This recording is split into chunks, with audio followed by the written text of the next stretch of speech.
Hello, this is Molendinarius here from the Latinum Institute, and in this video what I'm going to do is I'm going to introduce you to a text called the English Grammar, made by Ben Jonson. For the benefit of all strangers, out of his observation of the English language, no spoken and in use. So I'm going to read it in the original pronunciation. This is an approximation of the pronunciation that Ben Jonson would have used himself. Now, this pronunciation is useful to know and to use if you want to read particularly poetry written during the time period of Shakespeare, slightly before that time period and slightly after that time period, what's called early modern English. So the English of Dryden, the English of Melmoth, Melmoth is Virgil, for example, only scans and rhymes if it's read using the what's called the original pronunciation. Now, Ben Jonson himself, his grammar book, is an important source for this pronunciation because he tells us how certain things are pronounced, and we have a lot of other texts for other grammarians discussing this as well. So I'm going to go through this with you now in my untutored approximation of the original pronunciation. I'm not an expert by any means. However, I do have a background. I'm not English in origin. I was born in South Africa, and of course the South African accent retains aspects of earlier English pronunciation. And then I went and lived in New Zealand, and in New Zealand there are also other aspects of the pronunciation of early English. And then I spent quite a lot of time in Barbados, and in Barbados the pronunciation actually is quite similar in many respects to the early English pronunciation of Ben Jonson. And if a Barbadian reads Shakespeare, it sounds pretty amazing. So, or a Bajan, as they would say. So, without any further ado or adore, I am going to flip myself off and show you the page of the text. Speak later.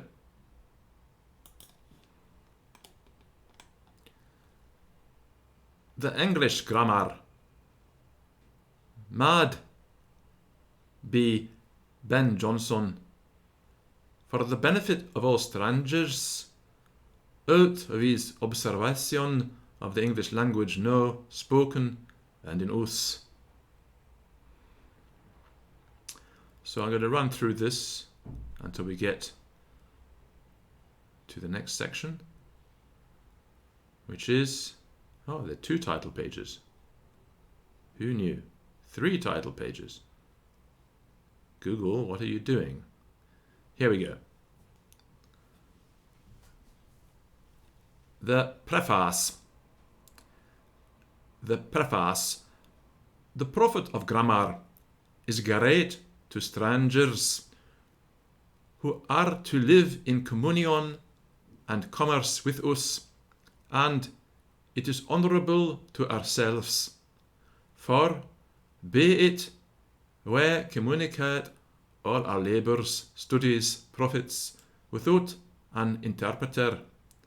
We free our language from the opinion of rudeness and barbarism, wherewith it is mistaken to be diseased. We show the copy of it, and matchableness with other tongues. We ripen the wits of our own children and youth sooner by it, and advance their knowledge. Confusion of language occurs. Experience breedeth art, lack of experience chance. Experience, observation, sense, induction are the 4 triers of arts. It is ridiculous to teach anything for undoubted truth that sense and experience can confute. So Zeno disputing of quies, was confuted by Diogenes, racing up and walking. In grammar, not so much the invention as the disposition is to be commended. Yet, we must remember that the most excellent creatures are not ever born perfect, to leave bears and whelps and other failings of nature. And we'll run through this bit rapidly, apologies, till we get to chapter 1 of grammar and the parts. Grammar is the art of true and well speaking a language. The writing is but an accident. The parts of grammar are etymology, which is the true notation of words, syntax, which is the right ordering of them. A word is a part of speech or note whereby a thing is known or called, and consisteth of one or more syllables. A syllable is a perfect sound in a word, and consisteth of one or more letters. A letter is an indivisible part of a syllable, whose prosody or right sounding is perceived by the poor, the orthography or right writing by the form. Prosody and orthography are not parts of grammar, but diffused like the blood and spirits through the whole. Chapter 2 of Letters and their powers. In our language, we use these 24 letters A, B, C, D, E, F, G, H, I, K, L, M, N, O, P, Q, R, S, T, V, W, X, Y, and Z. The great letters serve to begin sentences with us, to lead proper names and express numbers. The less mark the fabric of speech. All letters are either vowels or consonants, and are principally known by their pose. The figure is an accident. A vowel will be pronounced by itself, a consonant not without the help of a vowel, either before or after. The received vowels in our tongue are E, I, O, U, A, E, I, O, U.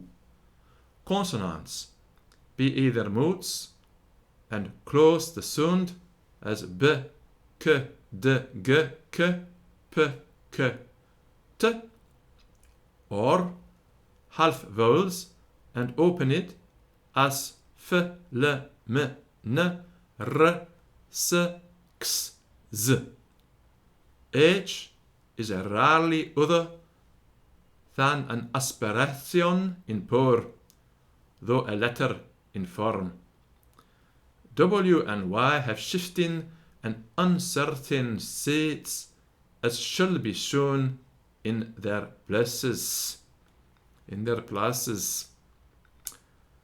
Chapter 3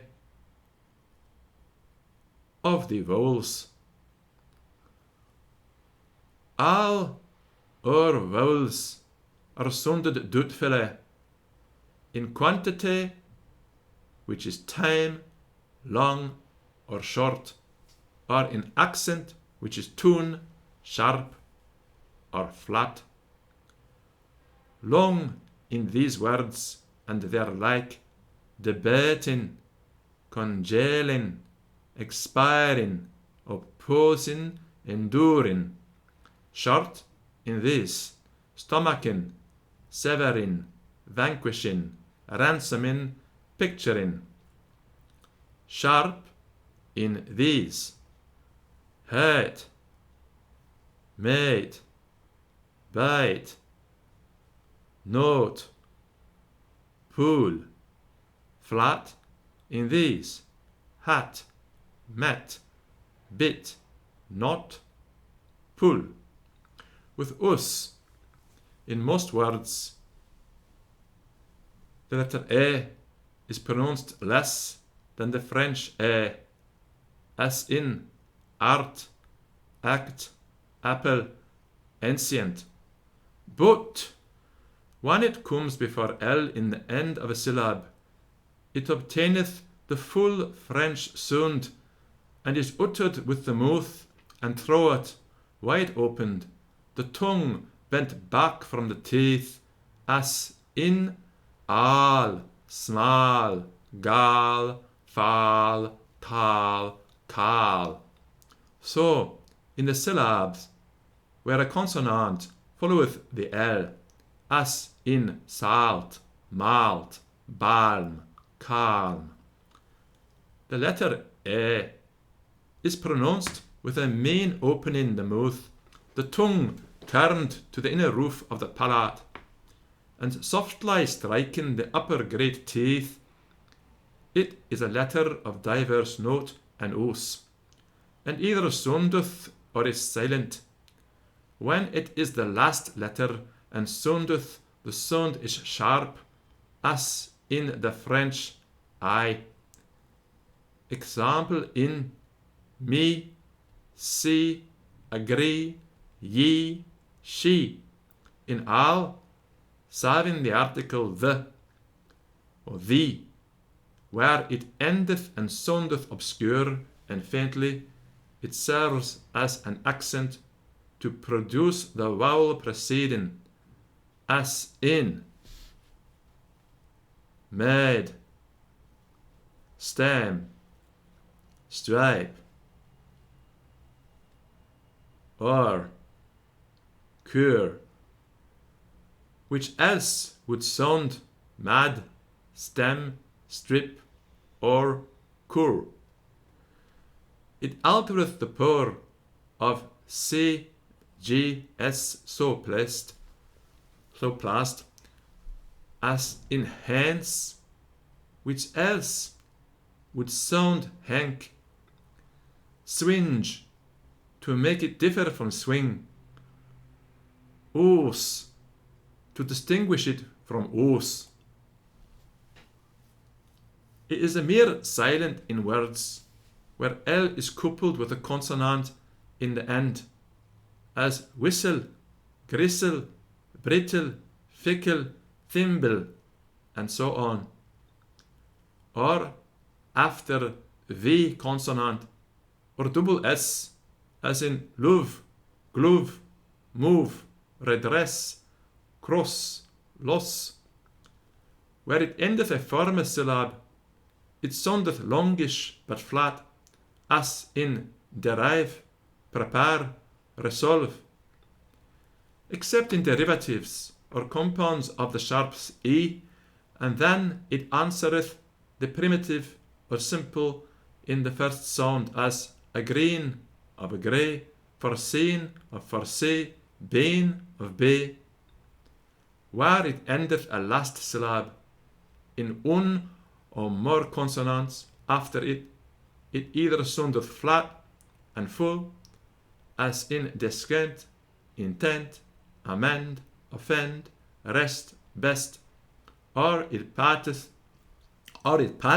away obscured, like the faint I, as in these, written, gotten, open, saith, devil.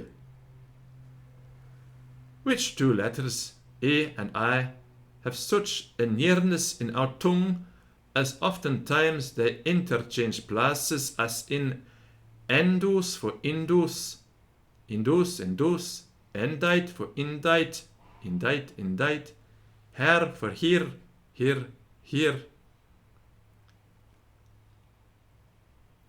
And now I'm going to just jump through this Latin section and go to the next part in English, which is here. There we go. And I need to make an adjustment so you can read it. Okay. I, the letter I, is of a narrower sound than and uttered with a less opening of the mouth, the tongue brought back to the palate and striking the teeth next the cheek teeth. It is a letter of double purr. As a vowel in the former of single syllabes, it hath sometimes the sharp accent, as in binding, minding, pining, whining, waving, thriving, mine, thine. In all words of one syllable, qualified by a, but, the flat in more, as in these, hill, bitter, gaddy, little, incident, and the like.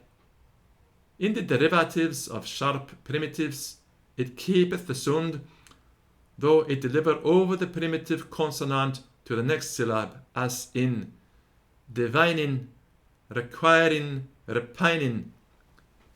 For a consonant falling between two vowels in the word will be spelled with the latter. In syllabes and words composed of the same elements, it varieth the sound, nor sharp, no flat, as in give, give, alive, live, drive, driven, title, tittle. But these use of speaking and acquaintance in reading will teach rather than rule. I in the other power is merely another letter, and would ask to enjoy another character. For where it leads the sounding vowel and beginneth a syllable, it is ever a consonant, as in James, John, jest, jump, conjurer, perjured. And before diphthongs, j, joy, juice, as having the force of the Hebrews yod and the Italians j. O is pronounced with a round mouth, the tongue drawn back to the root, and is a letter of much change and uncertainty with us. In the long time it naturally soundeth sharp and high, as in chosen, hosen, holy, folly, open, over, note, throat. In the short time more flat, and kin to oo, cousin, dozen, mother, brother, love, prove. In the diphthong, sometimes it soundeth out as oat, soat, note, wrote, mo, so, but oftener upon the o, as in sund, bund, who, no, though, co. In the last syllable, before n and a w, it frequently looseth, as in person, action, willow, billow. It holds up and is sharp when it ends the word or syllable, as in go, fro, so, no. Except in to, the preposition, to the numeral, do the verb, and the compounds of it as undo, and the derivatives is doing. It varieth the sound in syllables of the same character and proportion, as in shove, shuve, glove, groove, which double sound it hath from the Latin, as vultus, vultus, vultis, vultis.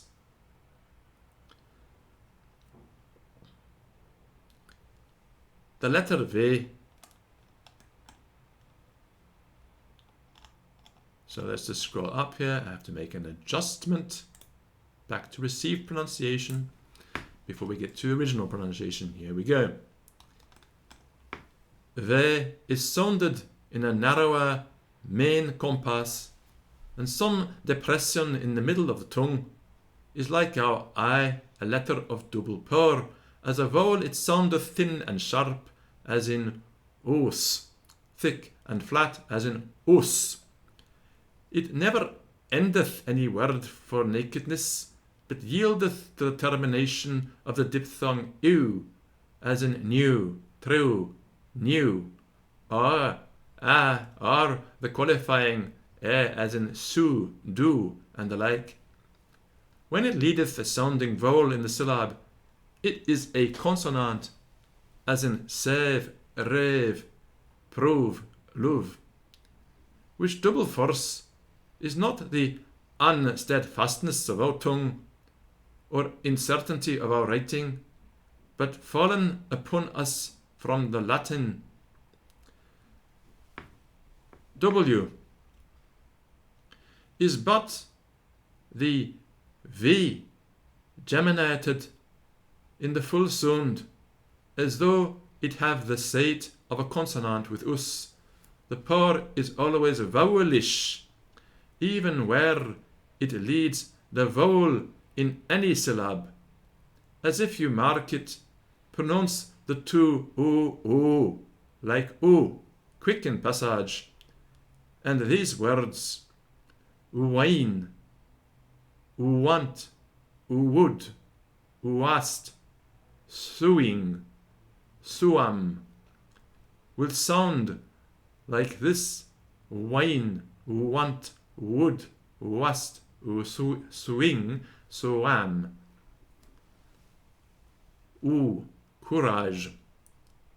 So put the aspiration afore, and these words, what, which, wheel, whether.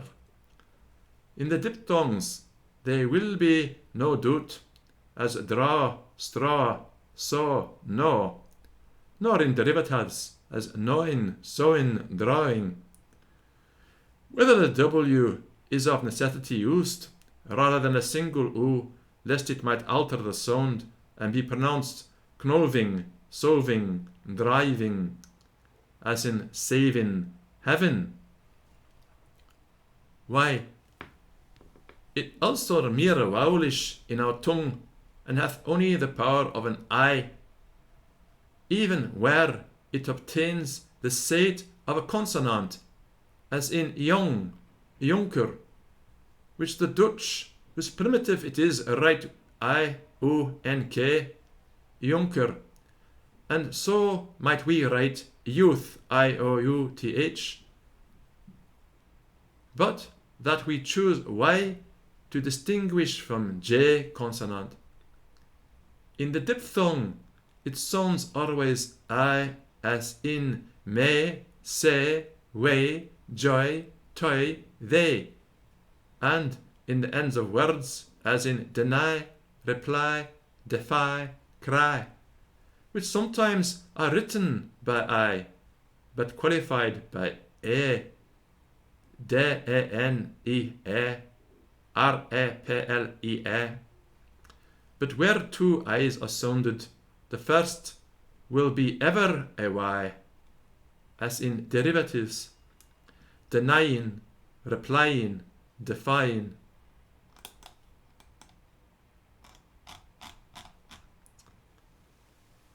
Only in the words received by us from the Greek as syllab, tyran and the like, it keeps the sound of the thin and sharp O, syllab, tyran, in some proportion, and this we had to say of the vowels.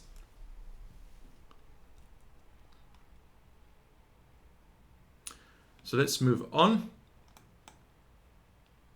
We have a bit of Latin here. What's interesting is that the Y sound, when it's sounded as though it were Greek, sounds a bit like Ö.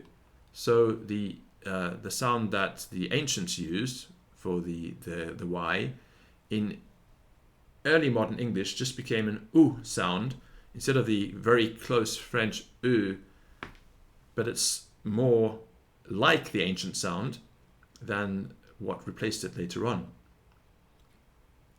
Chapter 4 of the consonants.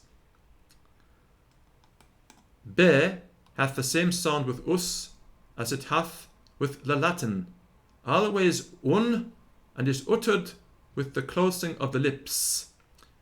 C is a letter which our forefathers might very well have spared in our tongue, but since it hath obtained place, both in our writing and language, we are not now to quarrel orthography or custom, but to note the pause.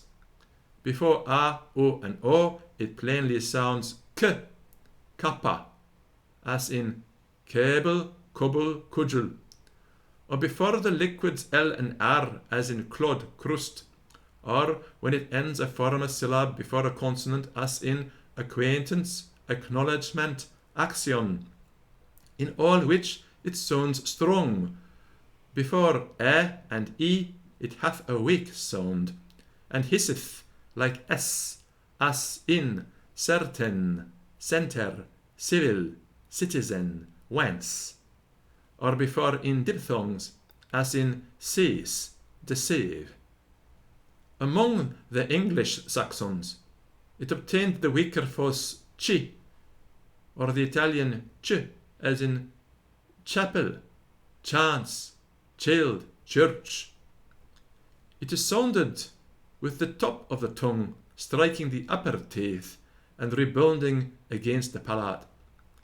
De hath the same sound both before and after a vowel with us as it hath with the Latins, and is pronounced softly, the tongue a little affecting the teeth, but neither teeth most.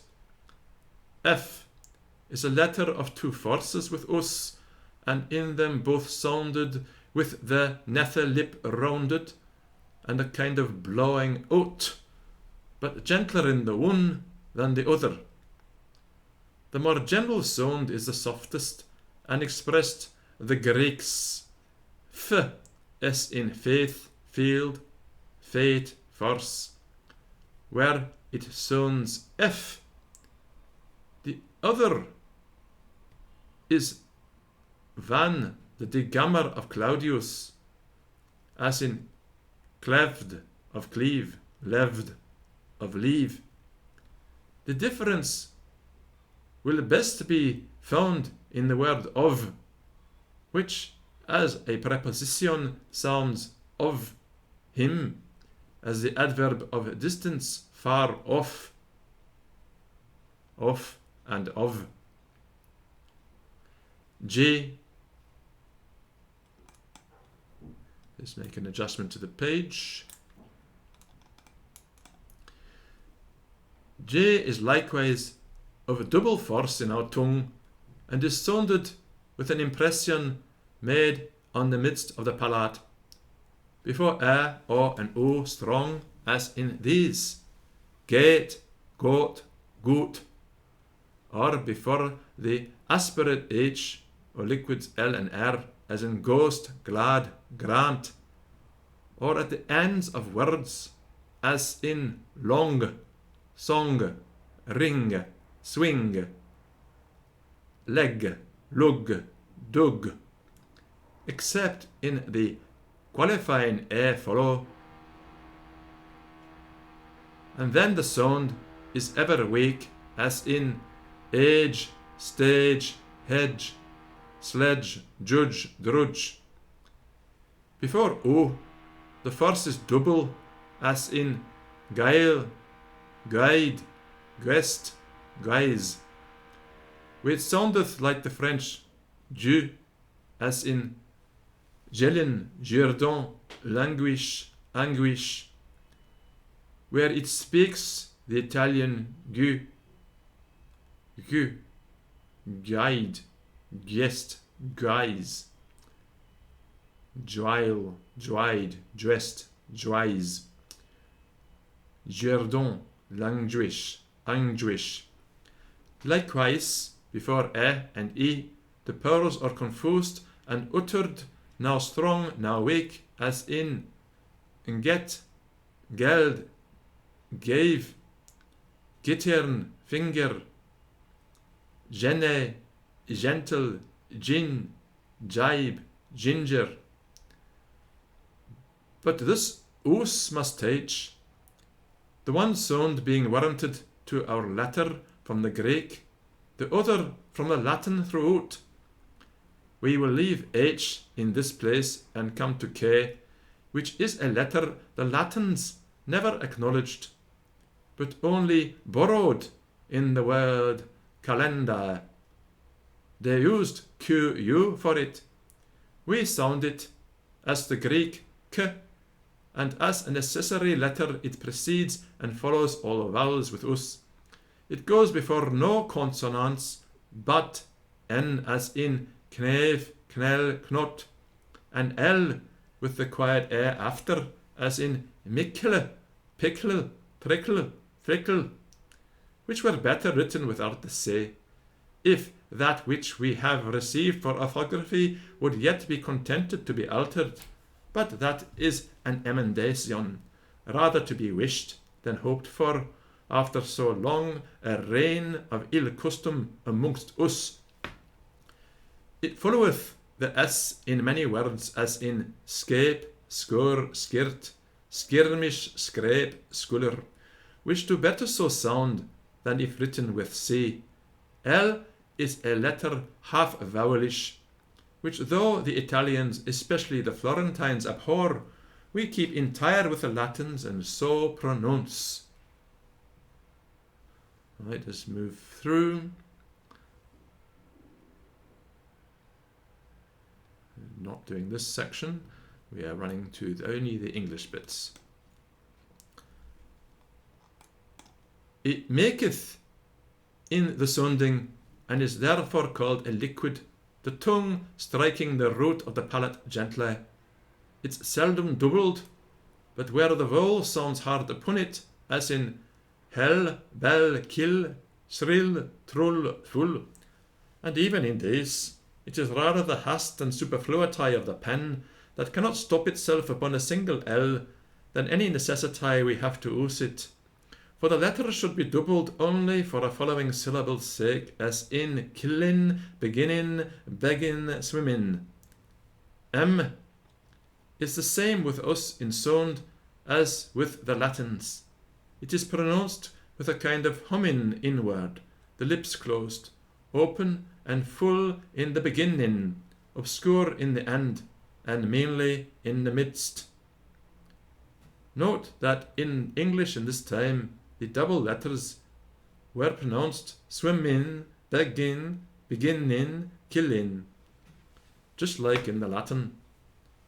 N ringeth somewhat more in the lips and nose, the tongue striking back on the palate, and hath a threefold sound, shrill in the end, full in the beginning, and flat in the midst.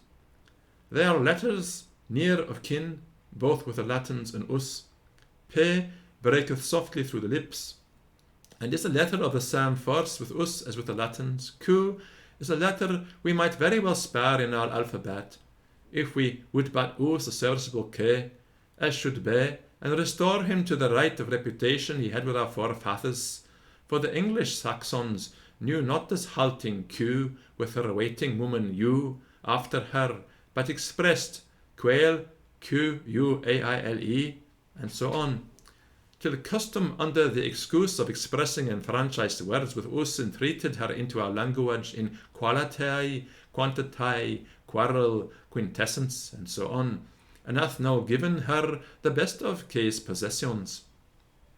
R is the dog's letter, and hers the sound, the tongue striking the inner palate, with a trembling about the teeth. It is sounded firm in the beginning of the words, and more liquid in the middle and ends, as in rarer, riper, and so in the Latin. It is a most easy, the S and a gentle letter, and softly hisses against the teeth in the prolation. It is called the serpent's letter, and the chief of the consonants. It varieth the pores much in our pronunciation, as in the beginning of words it hath the sound of awake say before vowels, diphthongs or consonant, as salt, say, small, sell, shriek, shift, soft, and so on. Sometime it inclineth to Z, as in these, moose, ooze, rose, nose, wise, and the like, where the letter vowel serves for the mark or accent of the form's production. So, after the half vowels, or the obscure say, as in bells, gems, wens, burrs, chimes, rhymes, games, where the vowel sits hard, it is commonly doubled. Bells, gems, wens, burrs, chimes, rhymes, games. Te is sounded with the tongue striking the upper teeth, and hath constant power, save where it proceedeth, and that followed by a vowel, as in faction, action, generation, corruption, where it hath the force of s or c. X is rather an abbreviation or a way of short writing with us than a letter, for it hath the sound of k and s. It begins no word with us that I know, but ends many as ax, kex, fix, fox, box, which sound the same with these, bax, b-a-c-k-s, and so on. Z is a letter often heard among us, but seldom seen, borrowed of the Greeks at first, being the same with zeta, and soundeth a double s. With us it hath obtained another sound, but in the end of words, as moose, maize, nose, hose, gaze, as.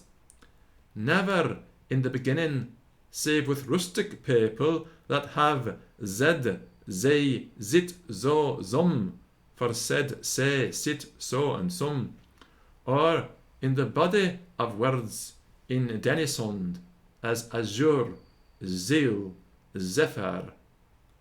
H, whether it be a letter or no, hath been much examined by the ancients, and by some too much of the Greeks' party condemned and thrown out of the alphabet, as an aspirate merely, and in the request only before vowels in the beginning of words, and after x, where it added a strong spirit, which the Welsh retain after many consonants.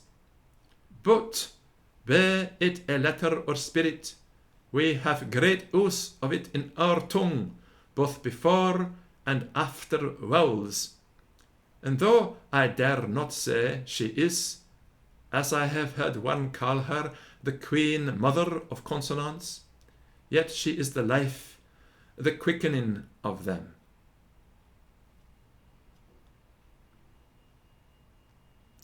Now we're moving through to the next section.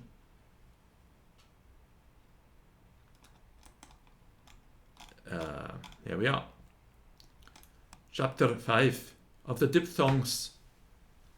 Diphthongs are the complexions or couplings of vowels, when the two letters send forth a joint sound, so as one syllable both sounds be heard, as in I or I, I'd, made, said, pay, day, way, ow or ow, audience, author, aunt, law, saw, draw, doubter.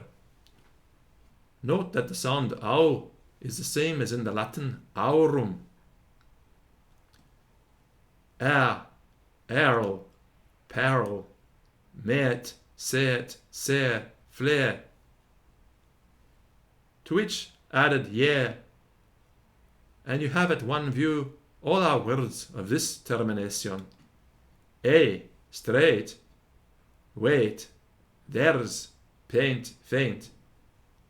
Ew, few, strew, dew, anew. I, point, joint, soil, coil, joy, toy, boy. O, good, food, mood, brood. O, wrote, stout, how, now, bow, law. Vi or vai. Boy, juice. These 9 are all I would observe, for to mention more were but to perplex the reader. The O and A will be better supplied in our orthography by accenting A at the end, as in broad, load, coat, boat, quain, sane. Neither is the double A to be thought on but in derivatives, as trays, says, and the like, where it is as 2 syllabes.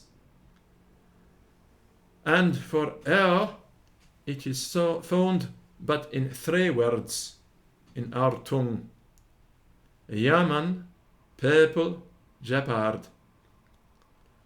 And thus much shall suffice for the diphthongs. The triphthong is of a complexion rather to be feared than loved, and would affright the young grammarian to say him. I therefore let him pass, and make haste to the notion. So that brings us to the end of Ben Jonson's grammar, and as you can see, it's quite helpful in helping us know how English was pronounced in the time of Shakespeare.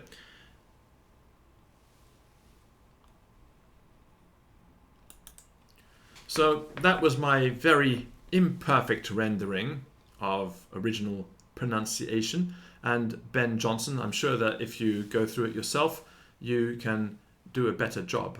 And there are some good resources online if you want to practice this pronunciation. I'll put some links below this video and you can find them and have a go at learning it yourself. It's not that difficult. For me, I found the most troubling parts were the vowels that end in the words that end in an E. So words that we would say nowadays made, for example, mad in the original pronunciation. So we have mad, mad, and man, and mad. And if you put an E on the end of man, it wouldn't be main, but man. So strape, strip, or, cur, cur. Cur, cur is not a natural difference, because in our modern English we don't say cur. That sound isn't there. We don't say nun, we say none. So hurt, curse, pal, man, mad, wax, wax, moor, more. Those are the pairs that I found a little bit tricky myself. And what's interesting is the diphthongs are very similar to the Latin diphthongs. So when a speaker of Shakespearean English spoke Latin, okay, most of the consonants would have been the same, just that slight change with the letter T in certain contexts. And the vowels would have been pretty much identical to those used in restored classical Latin, which is not the case for modern English received pronunciation, where the vowels are quite different. The vowels in Shakespeare's time were pure and more similar to the vowels of the Italian. So that's it from me and my attempt to read Ben Jonson's grammar. I hope you enjoyed it, and I'm sure you can do a better job of it yourself. Bye.